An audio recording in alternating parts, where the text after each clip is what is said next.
yung lunch natin, di ba? Balot, mani. Hello everybody! Na-try nyo nang magpunta ng Singapore na bus lang ang gamit. Kami, ganun ang gagawin ko ngayon. Kasi pupunta kami ng Singapore gamit ang bus. Ito yung bus, oh. Ayan. Papunta yung Singapore from Malaysia. 5 hours, 4 to 5 hours, depende sa exit ng immigration. Yan yung bus na sasakyan namin. It's a double-decker bus. Yan, maganda tong ano na to, bus na to. O, di ba?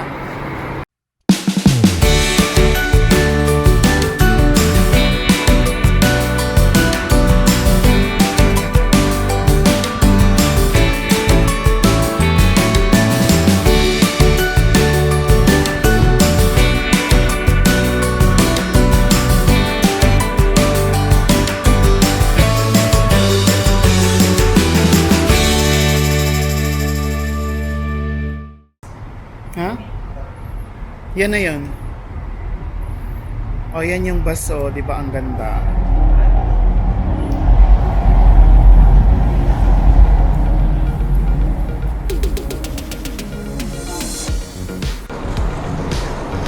Okay, sasakay na kami sa loob.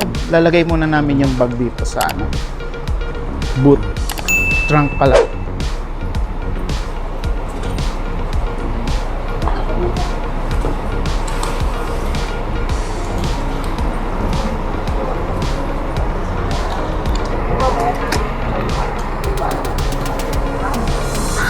Thank you.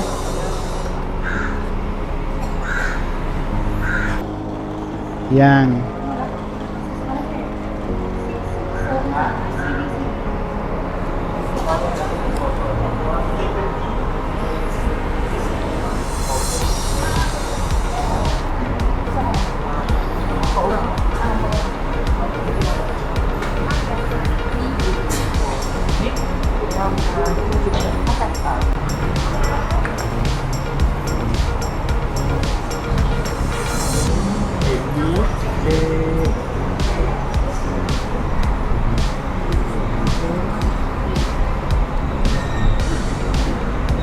Okay, I'll just get the... Okay, so number 8, B and C and 9C. Okay, yeah. Thank you. Hi, morning. Hi, good morning. Careful, ah. Okay.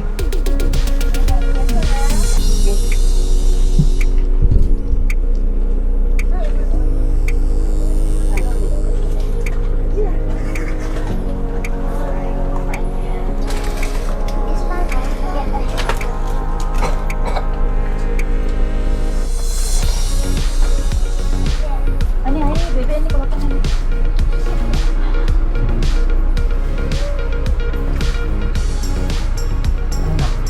8B. Ito, 8B and B, 8C.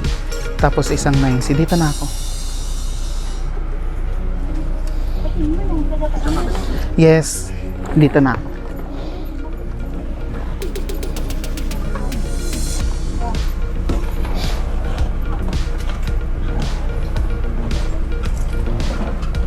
Dito na kami sa bus.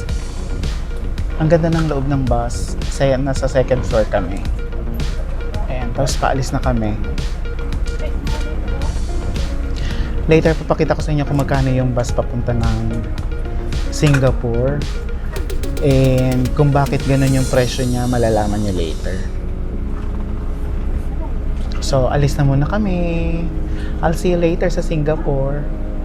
For this particular bus, the fare only cost 128 Malaysian ringgit. That's one-way ticket.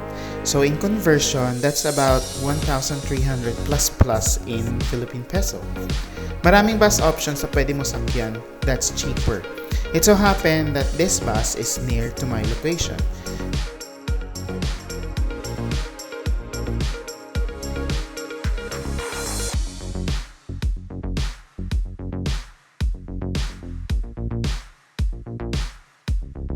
Pero, hindi lang yung comfort of travel yung binayaran mo dito.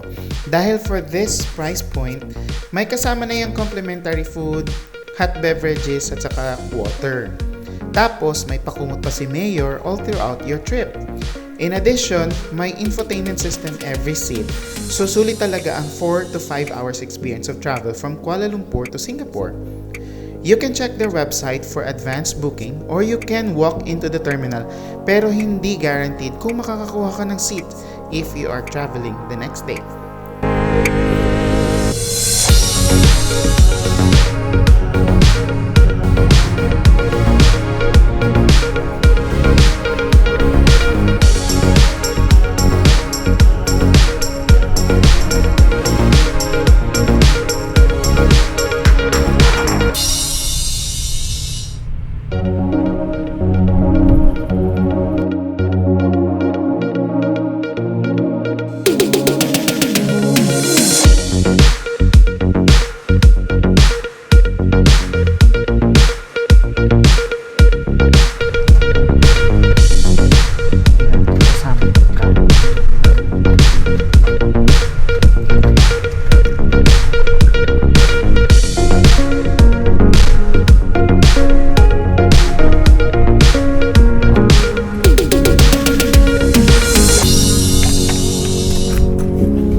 Tangkad ng bus namin, double decker. Tapos dito sa loob merong CR.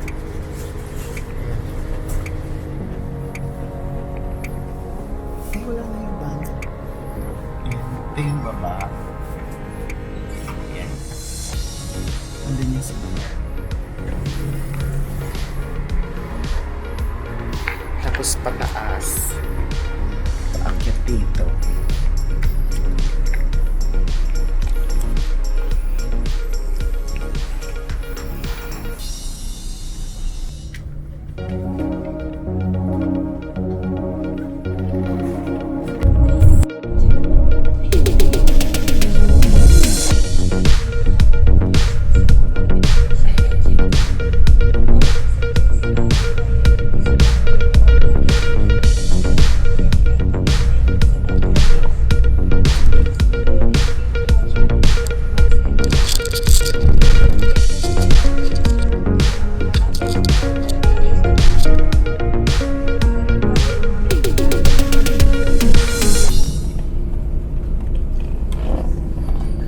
Okay guys, nakalagpas na kami ng Malaysia Immigration. Kanina, nabembang ako ng immigration kasi hindi ko na malaya. Nagre-record pa pala yung video. Pinadelete sa akin yung video ni ate. Na-nervous ako, very light lang naman. So, papasok na kami ng immigration ng Singapore. So, ayan na siya. Nandito kami sa Causeway Bridge ba to? Basta yan yung mga kurba-kurba na yan. Yan na yung immigration ng Singapore. So bababa kami lahat. Bababa kami lahat kasama yung mga dala-dalahin namin mga bag. Tapos i-declare yung mga dapat i-declare. So medyo traffic ngayon na yan, ang dami yung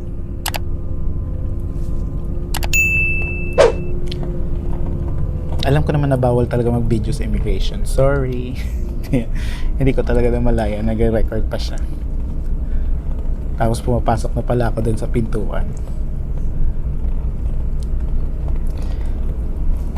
Medyo malayo-layo pa. Pero traffic kasi.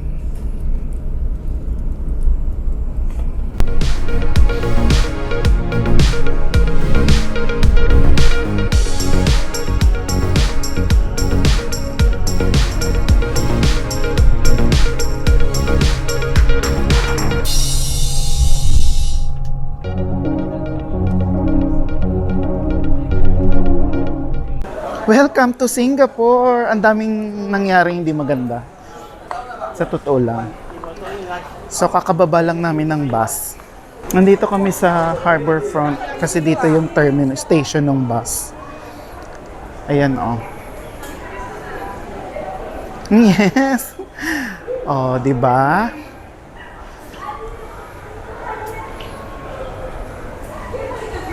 From here, sasakay kami ng tren, MRT papunta doon sa station kung saan malapit yung ano namin, yung ano tawag nito, yung aming hotel. So papunta na kami doon sa MRT station kasi bibili pa kami ng card, yung MRT card para ano, yun yung magagamit namin pag mamamasyal kami. So ito yung loob ng Harbor Front Center. And going to the MRT station.